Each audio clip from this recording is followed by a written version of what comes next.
What's up, everybody? You know, I feel like a broken record at this point, but they are literally right outside my window with construction. So if you hear some random beeps and crashes and people screaming for help, just ignore it. So this is a little behind the scenes footage / demonstration. There's my green screen that I usually shoot on, but what I want to show you is out here. I know everybody keeps saying the construction, and I never actually showed you just to see what I'm dealing with here. There's the construction. Look at it. Look at it. Tractors moving around, doing stuff, repaving, pulling up the road and making things better for people. It's lunacy.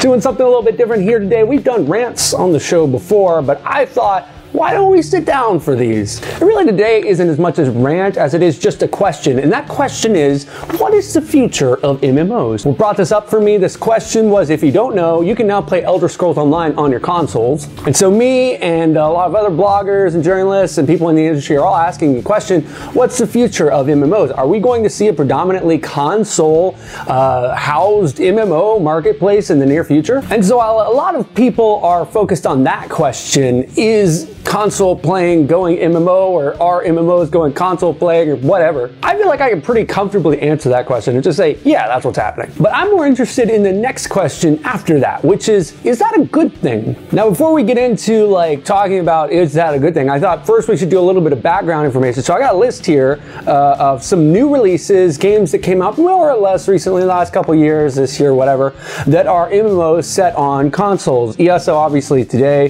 The Crew, DC Universe Online, Destiny, Final Fantasy XIV, A Realm Reborn, and GTA Online. And then here are some that are soon to come. You got DayZ, PlanetSide 2, World of Tanks, EverQuest Next, Elite Dangerous, and H1Z1. So these are all MMOs that are either already on next-gen consoles or coming to next-gen consoles in the near future. So with all these big, large budget, big player base MMOs coming, I think we have to start looking at the pros and cons of this happening. It seems inevitable to me that it is going to happen, so we better understand what's coming our way. First up, let's look at the pros of having an MMO marketplace that is driven by console gaming. I think obviously number one on that list is you have a larger audience reach for sure. PC gaming, as great as it is and as many advocates as it has, and I'm one of those advocates, it cannot touch the numbers of console gaming. And that larger audience means that developers can specifically gear MMOs towards console playstyles. Some games have really benefited from this,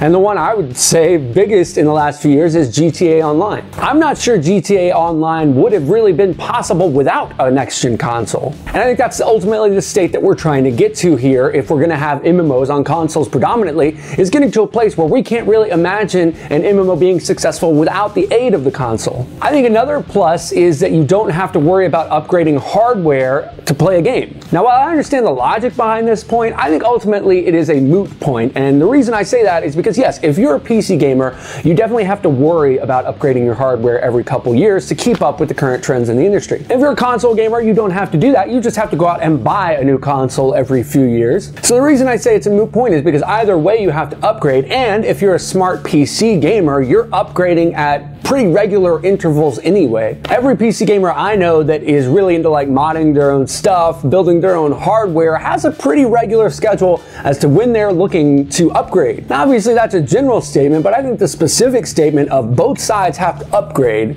it's just one person does it all at once and the other person does it a little bit here and a little bit there. So this leads me to the cons. First off, game design has to be completely different in order for an MMO to work on a console, and the big thing that this has changed, or at least has been a part of helping to change, is combat. Combat in MMOs, and especially in like MMORPGs, has had to go way less customization based and way more action based. Now for a game like ESO, which almost seems designed to be on consoles even though it wasn't, it doesn't really matter. I mean, ESO, you've got your handful of stuff that you can do in any given moment. It's very, action based, it's very aiming based. But for MMOs or MMORPGs specifically, where that's not the case, where it's still on that old school style point, target, hit the spell thing, it makes a conversion onto consoles virtually impossible. The best example of this would be World of Warcraft. The only version of World of Warcraft that could ever exist on a console is World of Warcraft 2. The game as it stands, no matter what they do in expansions, cannot be changed so much that it could exist successfully on a console. It would need an entirely new engine, and if it had an entirely new engine, they'd be making an entirely new game. Another problem that people talk about a lot on console MMOs versus PC MMOs is modding is a little bit trickier on consoles. Now look, if you've played Skyrim, for instance, on your 360 or your PS3, you did not have the same experience as if you played it on your PC, because the PC players were modding the ever-loving hell out of Skyrim way before the console players got it. And this sort of, if you don't know, creates a weird tension within the already sort of tense console versus PC cliques. Because now one of the big reasons people are saying they're not excited about Fallout 4 is because of Skyrim, and because after a while these mods that had really worked well, developed by the community, were adopted by Bethesda and sold to people on consoles and on PCs across the entire game sphere. Now if you're a PC player, hardcore PC player, you say that's a load of bullcorn. We created these mods, they should be free,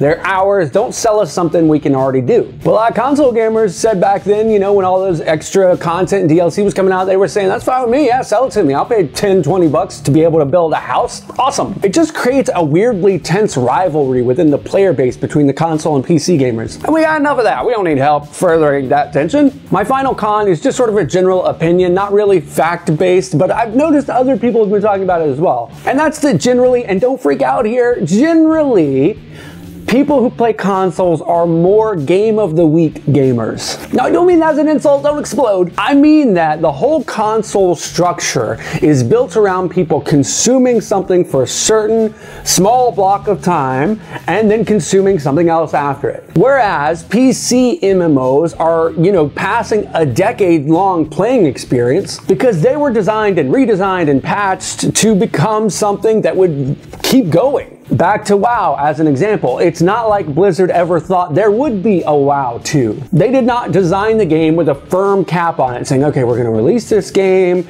then we're going to, you know, have a team on it for about a year to do some DLC, bug fixing, and then we're going to take a lot of that team and place them on the sequel and get in some new people, and yeah, we'll maybe drop a DLC here or there, but really, we're putting a lot of work behind the sequel. That's how it works now, whereas in the past, you had this one property, and this one property better make you buku bucks or your company could go completely under. Now, because the game of the week style of gaming is more predominant on consoles, more people who play consoles are more used to that style, which means that something like Elder Scrolls may have trouble keeping people in the long term. And as of yet, I've yet to hear of a metric that is more important to the success of an MMO's viability on the marketplace than long-term playability. Now, that may change. We may, in the next 5 years, come into a landscape that's very much like a sort of Call of Duty landscape, where as long as you can break the bank in your first year, that's a successful MMO. And honestly, I could totally see that happening. It just means we as players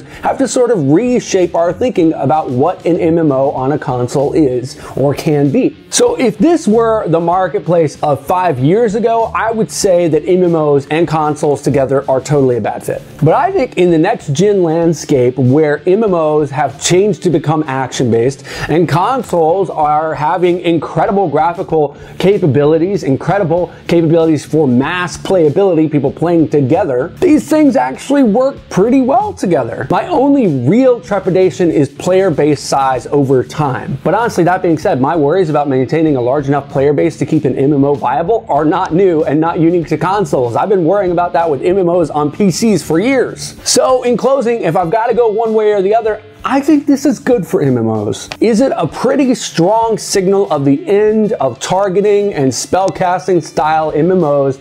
Yes. When put up against console MMOs, once they start getting this right, there's no way those old school, old engine style MMOs can continue to compete. But honestly, I think those developers know that anyway. If you look at these companies, ones like Blizzard, they're either ramping back development on these massive scale MMOs that are running on old engines, or they're ramping up development on other properties so that they can maintain viability. Some of those properties, not surprisingly, are even headed to consoles. But what do you guys think about this whole console versus PC MMO future argument? Are you playing ESO on a console? I would love to hear what your experience has been like. Leave a comment below and let me know. I have been the Higgs from MMO Play. This has been an episode of MMO Play Dailies. Please do thumbs up, subscribe, and share this video like a venereal disease. I have been the Higgs, and I'll see y'all tomorrow.